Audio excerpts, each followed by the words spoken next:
Hi friends, എല്ലാവർക്കും നമസ്കാരം. ഇന്നുണ്ടാക്കുന്നത് അമൃതം പൊടി കിണ്ണത്തപ്പാണ്. അപ്പോൾ അതെങ്ങനെയാണ് ഉണ്ടാക്കുന്നത് നോക്കാം. ഞാനൊരു 2 കപ്പ് വറുത്ത അമൃതം പൊടി എടുത്തിട്ടുണ്ട്.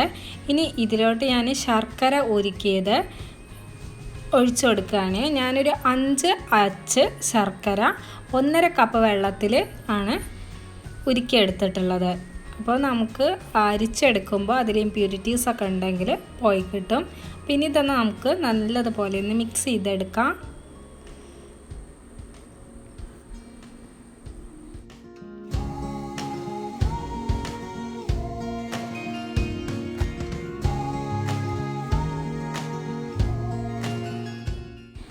ഇനി ഞാൻ ഇതിലോട്ട് 1 ഗ്ലാസ് ഗോതമ്പ് പൊടിയാണ് ഇട്ട് കൊടുക്കുന്നത്, അല്ലെങ്കിൽ അരിപ്പൊടി ഇട്ട് കൊടുക്കാം കേട്ടോ. ഇനി ഇതിലോട്ട് ഞാൻ കുറച്ച് ഉപ്പ് ഇട്ട് കൊടുക്കുന്നുണ്ട്. അപ്പോൾ ഇനി നമുക്കിത് നല്ലതുപോലെ ഒന്ന് മിക്സ് ചെയ്തെടുക്കണം.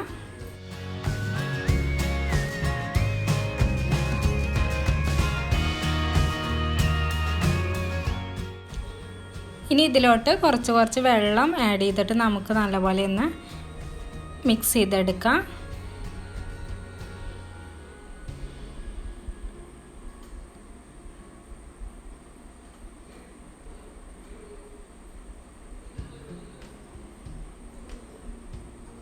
ഇനി ഞാൻ ഇതിലോട്ട് പഴം ഇതുപോലെ കട്ട് ചെയ്ത് വെച്ചിട്ടുണ്ട്. അപ്പോൾ അത് ആഡ് ചെയ്ത് കൊടുക്കുകയാണ്. നേന്ത്രപ്പഴം ആയാലും കുഴപ്പമില്ല, ചെറുപഴം ആയാലും കുഴപ്പമില്ല, അത് ആഡ് ചെയ്ത് കൊടുക്കാം.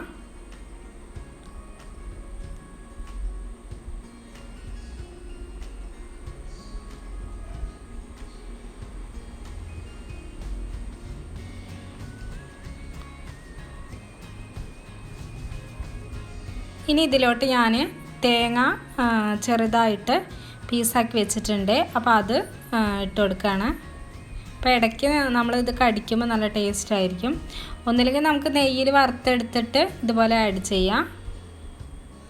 അപ്പോൾ ഇതെല്ലാം കൂടി നമുക്ക് നല്ലതുപോലെ ഒന്ന് മിക്സ് ചെയ്തെടുക്കാം.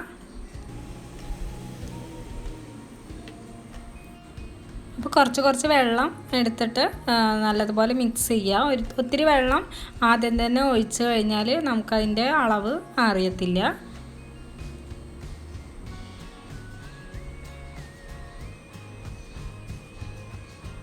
അപ്പോൾ ഒത്തിരി ലൂസാവാനും പാടില്ല, എന്നാൽ ഒത്തിരി ടൈറ്റായിട്ട് തിക്കായിട്ട് ഇരിക്കാനും പാടില്ല മാവ്. ഇത് വേണമെങ്കിൽ നമുക്ക് 2 ബാച്ചായിട്ട് കിണ്ണത്തിൽ ഒഴിച്ചിട്ട് ഉണ്ടാക്കിയെടുക്കാം, അല്ലെങ്കിൽ ഒറ്റ തവണ ഉണ്ടാക്കിയെടുക്കാം. അപ്പോൾ ഞാനൊരു കിണ്ണത്തിൽ ഇല വെച്ച് കൊടുത്തിട്ടുണ്ട്. അപ്പോൾ ഇനി അതിലോട്ട് ഒന്നുമില്ലെങ്കിൽ നെയ്യോ അല്ലെങ്കിൽ എണ്ണയോ നമുക്ക് ഇതുപോലെ പുരട്ടി കൊടുക്കാം. ഇനി നമുക്ക് ഇതിലോട്ട് നമ്മൾ ഉണ്ടാക്കി വെച്ച മാവ് ഇതിലോട്ട് ഒഴിച്ചു കൊടുക്കാം.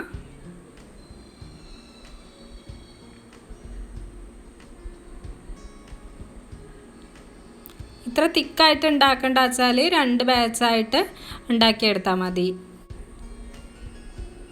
നമ്മുടെ അമൃതം പൊടിക്ക് ഓൾറെഡി മധുരമുണ്ട്, പക്ഷേ ഈ അപ്പത്തിന് മധുരം കിട്ടാൻ ഒരു 5 അച്ച് ശർക്കരെങ്കിലും ഉണ്ടാകുമ്പോഴാണ് ഇതിനൊരു മധുരം നമുക്ക് ഉണ്ടായിരിക്കുള്ളൂ, ടേസ്റ്റ് ഉണ്ടായിരിക്കുള്ളൂ. അപ്പം ഞാനിതൊരു ഇഡ്ഡലി പാത്രത്തിൽ വെച്ചിട്ടാണ് വേവിച്ചെടുക്കുന്നത്.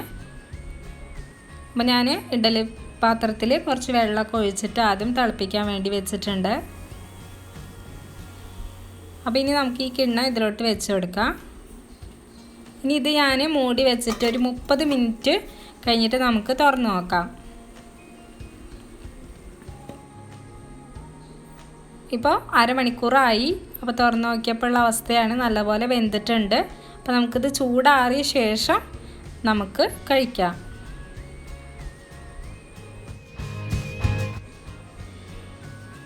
അപ്പം നല്ലപോലെ ചൂടാറിയ ശേഷം ഞാൻ ഇത് മറ്റൊരു പാത്രത്തിലോട്ട് ഇട്ട് കൊടുക്കുകയാണ്. നമ്മുടെ ഇലയൊക്കെ ഒന്ന് മാറ്റി കൊടുക്കാം. ഇല വയ്ക്കുമ്പോൾ നമുക്ക് പെട്ടെന്ന് ഒട്ടിപ്പിടിക്കാതെ നമുക്ക് മാറ്റിയെടുക്കാൻ പറ്റും. അപ്പം നമുക്കിത് കട്ട് ചെയ്തെടുക്കാം.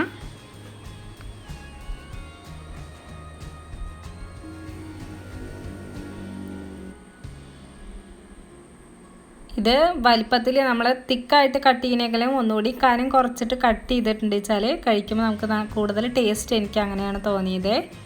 അപ്പോൾ നിങ്ങൾക്ക് ഇഷ്ടമായെങ്കിൽ ലൈക്ക് ചെയ്യാൻ മറക്കരുത്. ഉണ്ടാക്കി നോക്കുക എല്ലാവരും. എൻ്റെ ചാനൽ ഇതുവരെ സബ്സ്ക്രൈബ് ചെയ്തിട്ടില്ലെങ്കിൽ സബ്സ്ക്രൈബ് ചെയ്യുക.